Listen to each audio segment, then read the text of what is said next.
Welcome, everyone, to another episode of The Power of Her. As you know, The Power of Her TV is a part of our conference each year to inspire women to new possibilities. And today we have such an exciting member with us, an honoree this year. In one of the 8 women being honored, we have Pastor Cleopatra Williams with us. And I can't wait to dig into this interview and to share with you just the wonderful work that she's doing to make a difference in our country. I want to remind you before we start, though, that the Power Up Conference this year is our 4th. That's right, we're in our 4th year and really proud and excited to be with you again. We have people who have been with us from the beginning, and we believe that they'll be with us again this year. They've indicated so, but we're inviting you to join us, and that's why we're bringing you a flavor of the conference in the many wonderful women we've chosen to honor this year.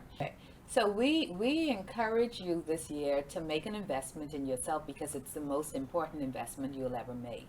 Let's get into our interview. Pastor Cleopatra. Yes, ma'am. What do they call you, Pastor Cleo? Pastor Cleo. Pastor Cleo. You got it.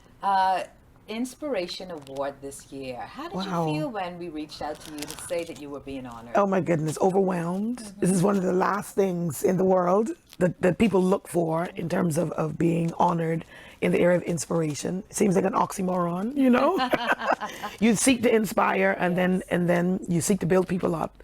And I guess when it becomes noteworthy, persons like yourself seek you out, find you, and allow you to come and be on board of such a powerful organization.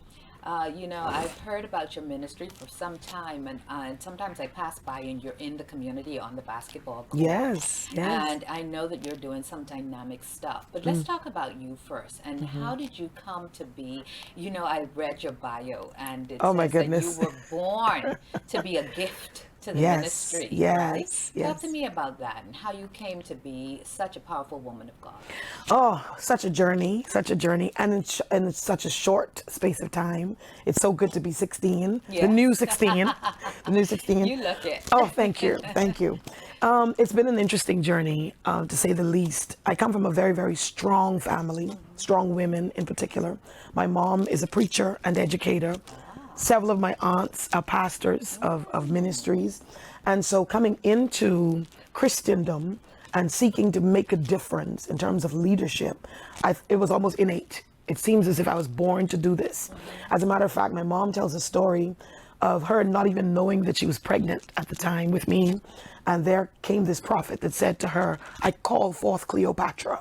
Wow. She didn't even know she was pregnant. At the time, she had 2 boys. Oh, wow. And so to hear that Cleopatra is coming, such a powerful name to be chosen. She didn't choose it. My dad wanted to name me Anna. Oh, wow. And the prophet said, "I call forth Cleopatra." Wow. And so Cleopatra came to be. Yes. All right. Yes. So you come from a line of female pastors, which Yes. is unusual. Very unusual. Right? And then you find and marry a pastor. Lord, have mercy. How does this happen? I don't know. Listen, I tell people all the time I got set up. Yes. Yes, I got set up. I'm writing in my mind this book called Handcuffed to the Call. Oh, wow. I wanted from early to be an educator, first and foremost, and then I guess segue into administration and ultimately segue into politics. Church was nowhere on the spectrum. And so in the 9 months that I met and married the one and only Valentino Williams, he set me up. I said, "I do." And then he says, "Well, I'm called to be a pastor." I said, "Oh my God." How do you do this? Yeah. And so God's will prevailed ultimately. And all of my aspirations to be administrator, to be a politician, all that wonderful stuff got put on delay. Notice I didn't say wasn't denied, was put on delay to do the kingdom first. And so I would say that not even on delay, just manifested In a different ways. form. Absolutely. Absolutely. So talk to us, because I know that you have a very vibrant ministry. Talk to us about the work that you do and how you're finding purpose in that call. Okay, good stuff. I am currently serving as executive pastor of Life Changes Ministries. Like you say, a vibrant church. Started in 2013, April, And 2003, that was 13, oh my goodness, 2003, April 2003, on the Pit Road, Gem Plaza. At that time, I was fighting with the notion that God came to take my family from me. Oh, Yeah. what do you mean? Talk to us about that. When my husband said that he was called to be a pastor, what flashed immediately is historically what pastors' wives face, what pastors' children face, what pastors' families face.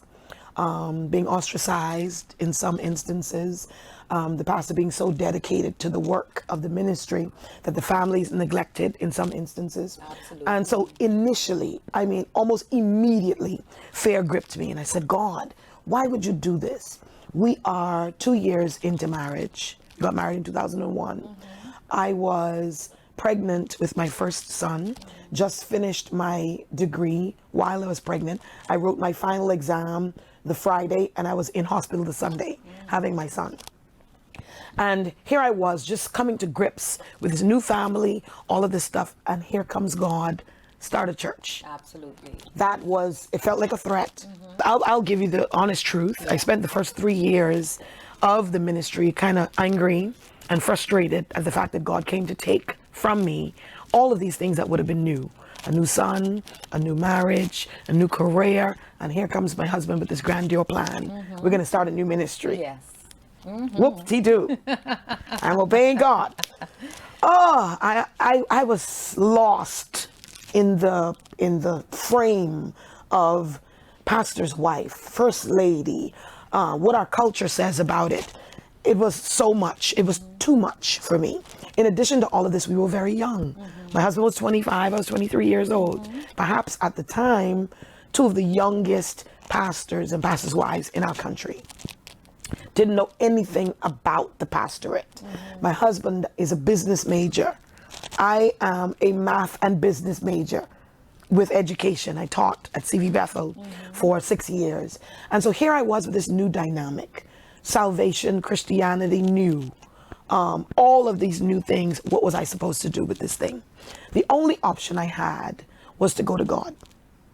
I looked at the option of finding mentors, and this may be unpopular among people of our generation. Absolutely. I toyed with the idea of finding another pastor's wife, and the Holy Spirit spoke to me. He says, no. He says, what I'm building in you is new to the earth. Wow. So there's no one that can mentor you in something that I am manufacturing. And so here I was alone with God and this new thing, trying to find my way. First lady was not the path for me. No, it was something different. I can understand the struggle you must have gone through. Talk to me about what you learned in the struggle. In the struggle, I learned so many lessons.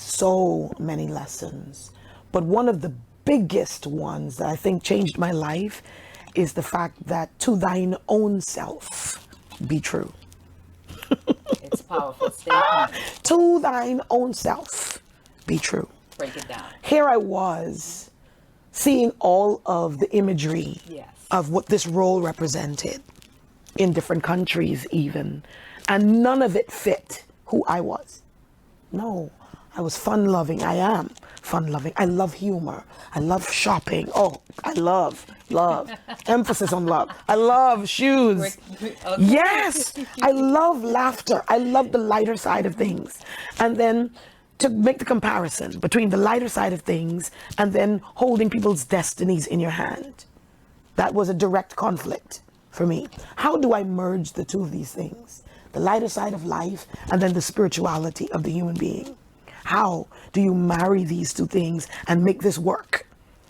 And so I realized that I was the embodiment of what God was bringing to the kingdom. The perfect marriage between spirituality and sensitivity. The perfect marriage between a preaching woman and a sensitive woman. The perfect marriage between being a diva and perhaps being a prayer warrior. Because, you know, back in the day when you were saved, the long garments and the deep looks. How do you rock a 613 weave and preach truth.